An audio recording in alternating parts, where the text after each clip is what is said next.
Have you ever noticed that the people you help the most, the ones you show up for, defend, guide, and support, are often the first ones to turn their back on you? Not strangers, not distant acquaintances, but the very people you lifted when they were sinking. If that's happened to you, there's a reason. And once you understand it, you'll stop blaming yourself for wounds that were never yours to carry. When you help someone, you don't just solve their problem. You witness them in a version of themselves they don't like to see. Their fear, their instability, their dependence, their doubts.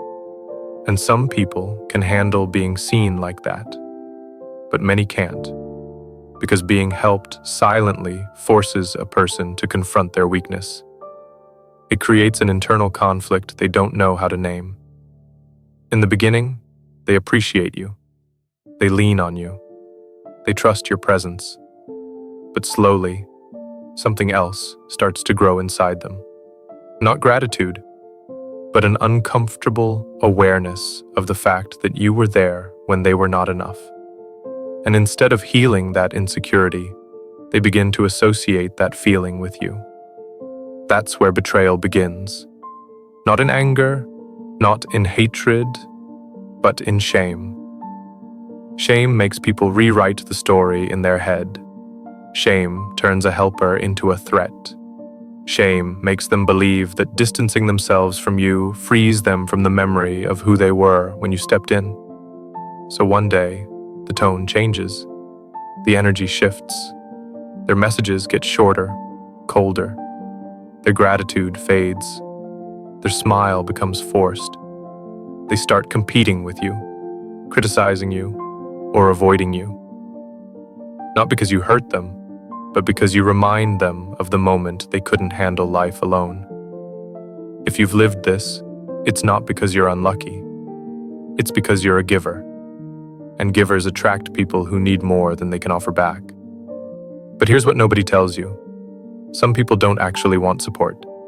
They want equality. And the moment you help them, the dynamic changes.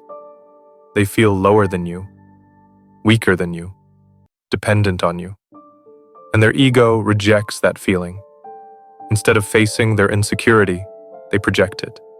They turn it into distance, into jealousy, into resentment, into betrayal. Your growth reminds them of everything they haven't built. Your stability reminds them of everything they haven't healed. Your kindness reminds them of how much they needed you, and for some people, that is unbearable. So they try to even the emotional score.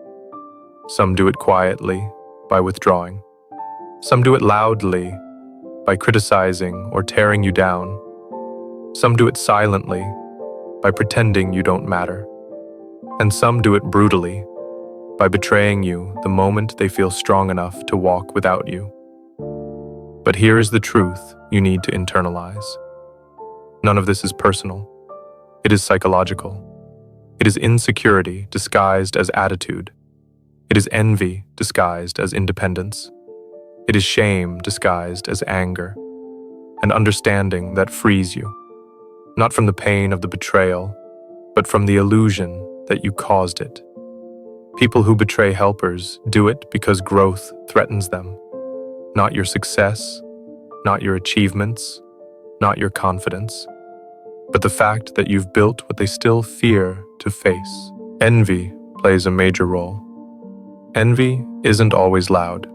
Sometimes it looks like silence when something good happens to you. Sometimes it looks like a dry, nice under your accomplishments. Sometimes it looks like a friend who forgets to mention your help when they tell others their success story. It's not about you. It's about them not wanting to feel overshadowed by the person who once picked them up. Fear plays a role too. Fear of being left behind. Fear of losing access to your energy. Fear that your growth will highlight their stagnation. They believe that as long as they stay close to you, they will always be the one who needed help. So instead of rising with you, they walk away from you. And insecurity. Insecurity is often the main engine behind betrayal. Insecure people cannot handle power imbalance, even when the imbalance comes from kindness. So they sabotage the relationship, consciously or unconsciously, just to feel equal again. It's not rational. It's emotional survival. Now let's talk about something more uncomfortable. Why does this happen to you specifically? Why does this pattern repeat in your life? Because you are drawn to people you can fix. You're drawn to the wounded, the lost, the unsteady, the ones who haven't found themselves yet. You see potential where they see problems. You pour from places they don't even know how to reach. You give without tracking the emotional cost. But here's the truth. Not everyone you help is capable of returning the energy you give. Not everyone you support has the emotional maturity to stand beside the person who once held them up. And not everyone you lift wants to see you continue rising. So how do you protect yourself? First, stop overinvesting in people who don't invest in themselves. If someone refuses to grow, your help becomes a mirror they will eventually hate. You can guide, but you cannot carry. Second, watch how people respond to your success. Anyone can love you when you're low. Very few can love you when you rise. Third, don't confuse gratitude with attachment. Just because someone needs you doesn't mean they value you. Fourth, learn to walk away before your kindness becomes exhaustion. You are not obligated to keep giving to people who punish you for giving.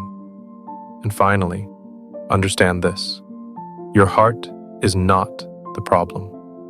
Your generosity is not the problem. Your capacity to help is not the problem. The problem is that you've been offering the deepest parts of yourself to people who aren't ready to meet you at that depth. The people you help are not always the ones who will walk with you into the next chapter of your life. Some were only meant for the moment you found them. Some were only meant to learn something from you. And some were meant to teach you that kindness without boundaries becomes self-destruction. You deserve relationships that match your effort. You deserve support that doesn't disappear. You deserve people who don't feel threatened by your growth. You deserve connections that don't break under insecurity. And when you finally recognize that, you stop letting betrayal define your value and start letting it define your standards. Because the truth is simple. Your kindness is powerful. But your wisdom is what will protect you. And once you learn to use both, you become someone no betrayal can break.